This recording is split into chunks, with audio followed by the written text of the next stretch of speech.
It's man through!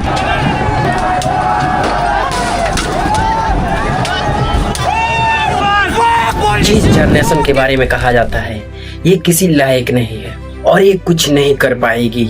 इसी generation ने, इसी जेनजी ने नेपाल में ओली की सरकार गिरा दी। इसी जेनजी ने नेपाल की प्रधानमंत्री केपी शर्मा को मजबूर कर दिया है इस्तीफा देने।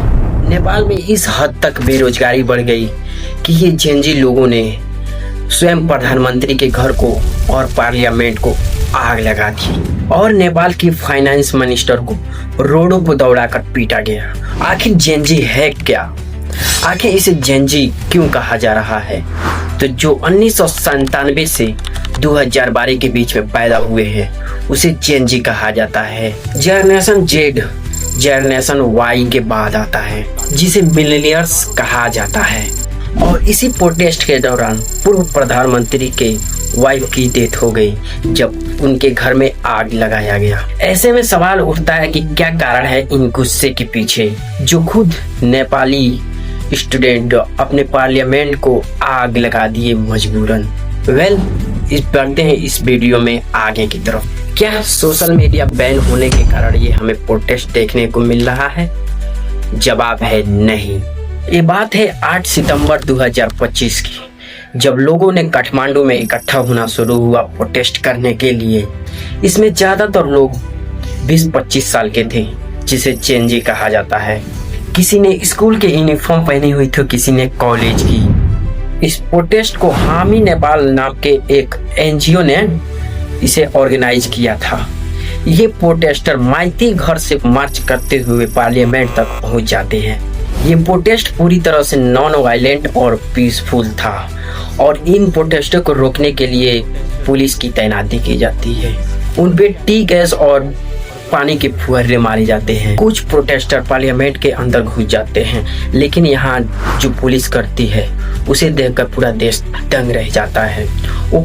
वो लोगों को ओपन फायर कर देते हैं और इसमें लगभग 19 लोगों की मौत हो जाती है और 400 लोग घायल हो जाते हैं। ये कोई रबड़ बुलेट नहीं थी, ये एक्चुअल में ओरिजिनल बुलेट थी। मरने वाले में से एक 12 साल का बच्चा भी था। ऐसे में इस तानाशाह को देखकर कोई भी चुप नहीं रहेगा। जैसे में ये खबर और पहुंचती है जनता में तो और लोग ज्यादा से ज्यादा मात्रा में सड़कों पर प्रोटेस्ट करने के लिए आ जाते हैं। सरकार भीड़ को कम करने के लिए कर्फ्यू लगाती है दोपहर में, लेकिन ये कम नहीं होता है और प्रोटेस्ट बढ़ता जाता है।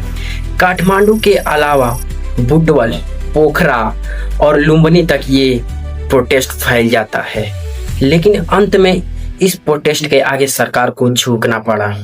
पहले होम मिनिस्टर ने इस्तीफा दे दिया और सोशल मीडिया पर लगा बैन को हटा दिया, लेकिन इसके बावजूद भी प्रोटेस्टर शांत नहीं होते हैं।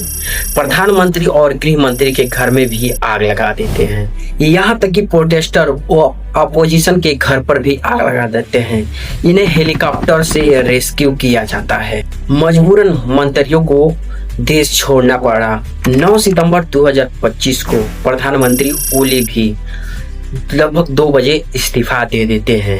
अभी ये प्रोटेस्ट खत्म नहीं हुए हैं। सिस्टमेटिक रिफॉर्म की मांग की जा रही है। नेपाल की आर्मी चीफ अशोक राज ने नेशन को कोड किया है और पीस की मांग की है। जब करप्शन, नेपोटिज्म और बेरोजगारी जैसे मुद्दों को दबाया जाता है तो ये दुनिया के सभी सरकारों के लिए एक लेसन है। जो इतना हद तक किसी भी देश की जनता को दबाया जाए उनके मुद्दों को, तो ये हालत इस कदर आ जाए जो सरकार को उखाड़ फेंके। तो दोस्तों, अगर हमारी ये छोटी सी इन्फॉर्मेशन वीडियो आपको अच्छी लगी तो हमारे चैनल को सब्सक्राइब कर लीजिए। आपकी एक सब्सक्राइब से हमें मोटिवेशन मिलती है और वीडियो बनाने की। तो आप सभी को धन्यवाद और थैंक्स फॉर वॉचिंग।